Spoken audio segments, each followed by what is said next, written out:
शर्म आती है ये देखकर जिस देश को हम विश्व गुरु बनाने चले थे, उस देश की माँ, बहनें, बुजुर्ग, आम आदमी सुबह के 5 बजे से गैस सिलेंडर पाने के लिए सड़कों पर लाइन लगाए खड़ा है।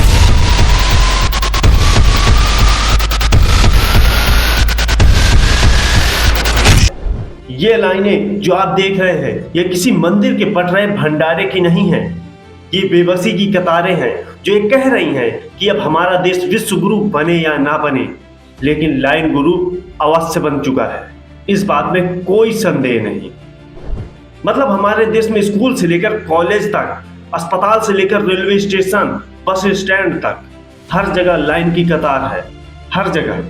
याद है आपको 2016 की नोटबंदी? लोग तब लाइन में लंबी कतार में लग खड़े हुए थे। फिर कोरोना काल आया, लोग लाइन में दिखे, और ईरान और इजराइल में जब युद्ध छिड़ा तो हिंदुस्तान आज फिर से लाइन की कतार में दिख गया। और इस बार लाइन की कतार गैस के सिलेंडर की है। और इस बार सवाल उठा कि ये कैसा सिस्टम है कि एक हाथ में 5G स्मार्टफोन है तो दूसरे हाथ में एक गरीब मिडिल क्लास आदमी के कंधे पर 14 किलो का सिलेंडर है। कहीं सिलेंडर के ऊपर बैठ गया है। 3 दिन से तपती दोपहरिया में सिलेंडर का इंतजार कर रहा है कि सिलेंडर आएगा और मिलेगा, लेकिन मिल नहीं रहा। यह कैसा देश है जहां गैस की बुकिंग 1 से 2 सेकंड में हो जाती है, लेकिन सिलेंडर की डिलीवरी में हफ्तों लग जाते हैं। जहां मोदी जी ने उज्ज्वला से हमें धुएं से मुक्ति का सपना दिखाया, वहां पर गरीब आदमी, मिडिल क्लास अपनी इज्जत को आज सिलेंडर के नाम पर क्यों नीलाम कर रहा है? लड़ाई तो ईरान, अमेरिका, इजराइल में हो रही है। मिसाइल जो है ईरान के खनान में गिर रही थी, लेकिन क्या उस मिसाइल का असली धमाका हमारे घर में हो रहा है? क्या ये दुनिया में कहीं और भी हो रहा है, या फिर हमें ही नुकसान हो रहा है? हमारे ही चूल्हे पर मिसाइल आ गिरी है। हमारे यहाँ तो राजा राम की रसोई है, जहाँ कभी किसी चीज की कमी नहीं होती। वहां पर भी ताला लटक गया और वहां पर बोर्ड साफ साफ चिपका दिया कि ईरान और इजराइल के बीच जंग शुरू होने के कारण स्टॉक खत्म है। एजेंसी वाला कहता है स्टॉक नहीं है और सरकार कहती है सब चंगा है, लेकिन आज भी कुछ लोगों के यहाँ रसोई का चूल्हा नहीं जला। कुछ लोग तो पुराने टाइम में चले गए हैं। भूखे मरने से तो अच्छा है लकड़ी के चूल्हे जलाकर कम से कम 2 वक्त की रोटी तो खा लेंगे, धुआं खा लेंगे आंखों में, लेकिन कम से कम सुकून की 2 वक्त की रोटी तो मिल जाएगी।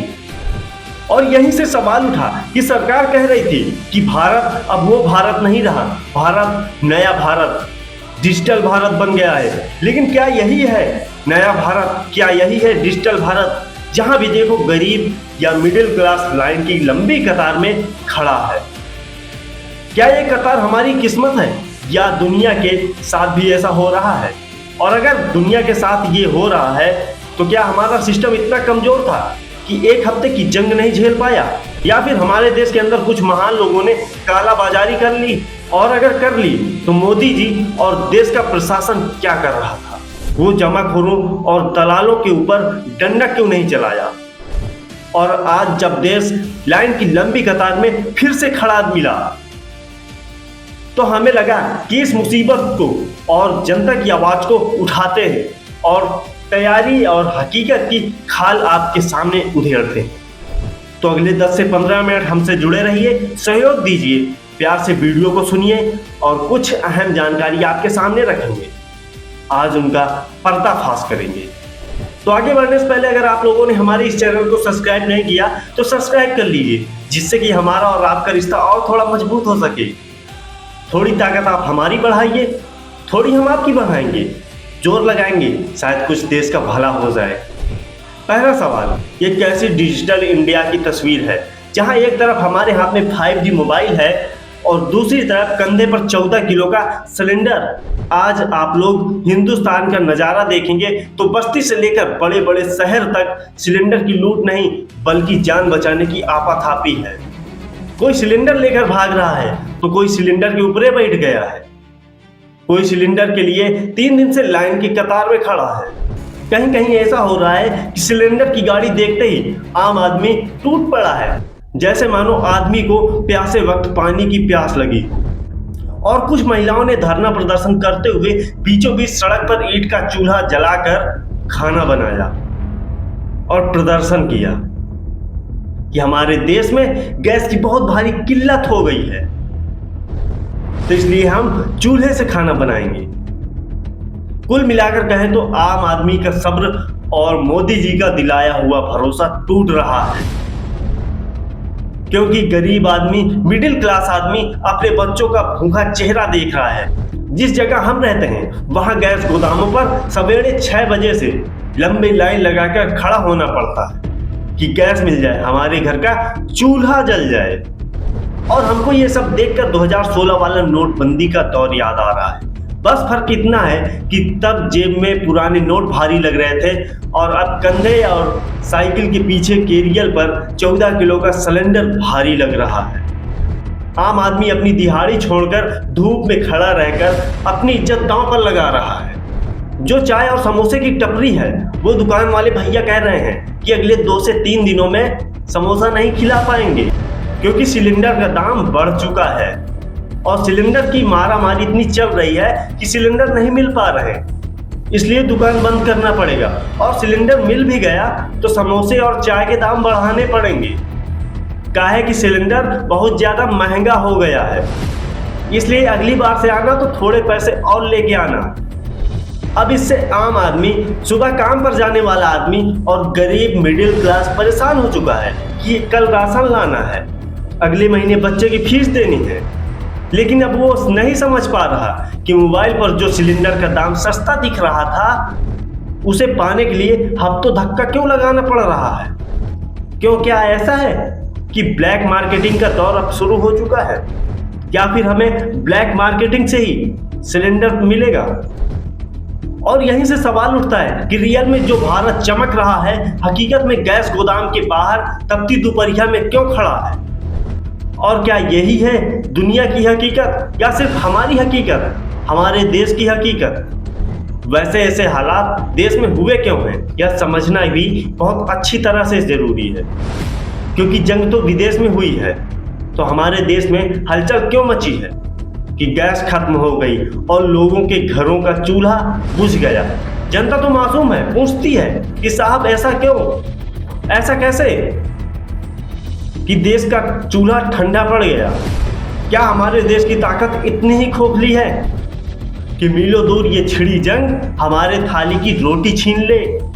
जवाब जो है समुद्री रास्ते में छिपा है, जहां ईरान और इजराइल के बीच मिसाइल चल रही हैं। इसे हार्मोज की जलसंधि कहते हैं।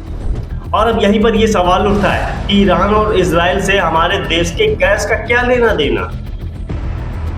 हम आपको बताते हैं, ईरान और इजराइल से हमारे देश के गैस का क्या लेना देना।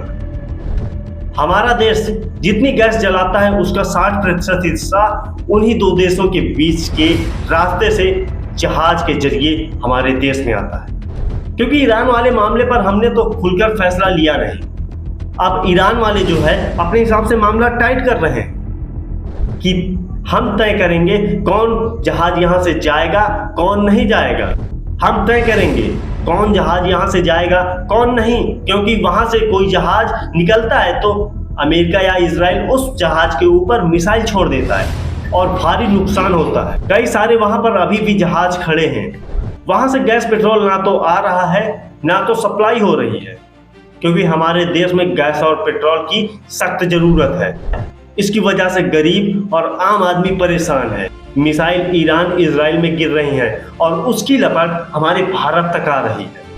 अब यहाँ पर से सवाल उठता है कि अब आगे की कहानी भगवान भरोसे है या फिर कोई और रास्ता है।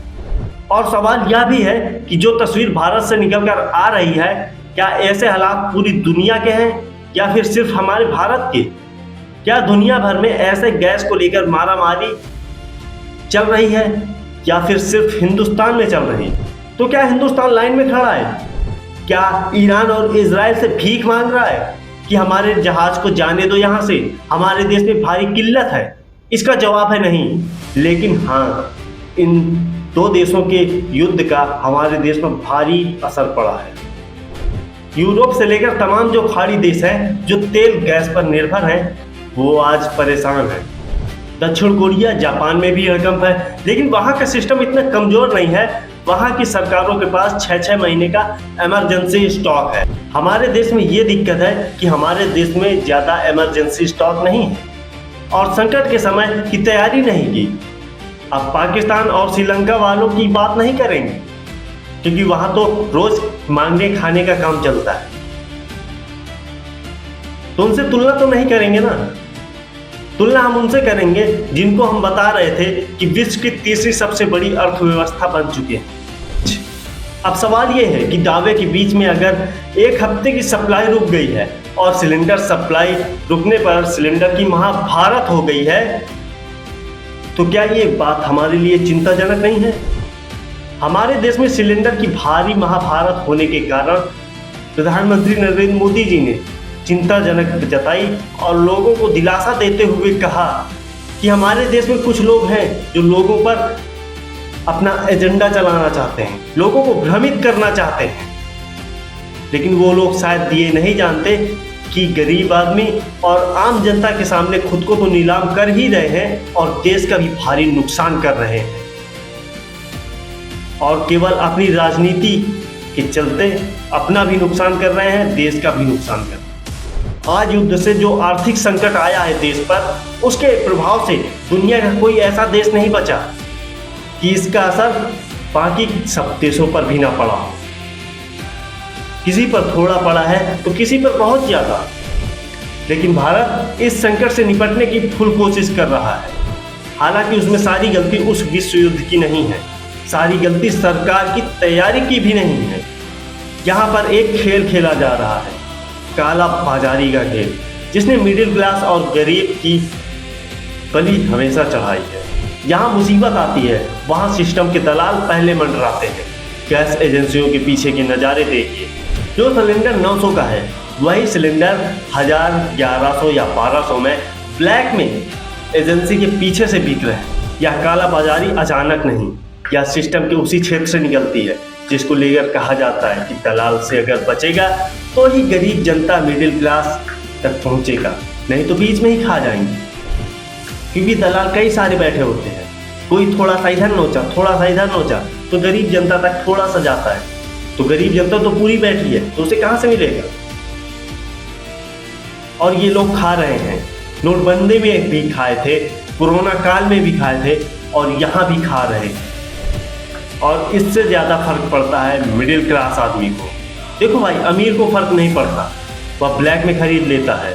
गरीब आदमी अपनी किस्मत मानकर बैठा है, उसे कुछ नहीं मिलेगा तो लकड़ी का चूल्हा जलाकर बना लेगा, थोड़ा बहुत खाएगा, मस्त रहेगा, इधर उधर बैठकर गप लड़ा लेगा।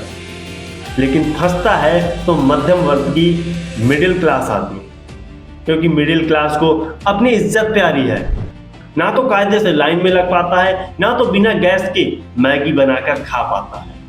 सवाल यह है कि सरकार का डंडा उन दलालों, जमाईखोरों के ऊपर क्यों नहीं चलता है जो संकट के समय ब्लैक मार्केटिंग करके, दलाली करके मोटी कमाई कर रहे हैं।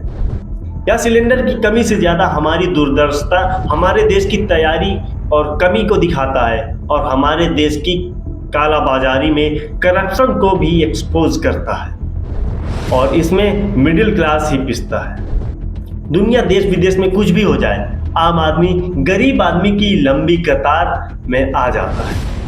और हमारा आप लोगों से ये सवाल है कि भारत में पैदा होना, लाइन में खड़े होना हमारी किस्मत है?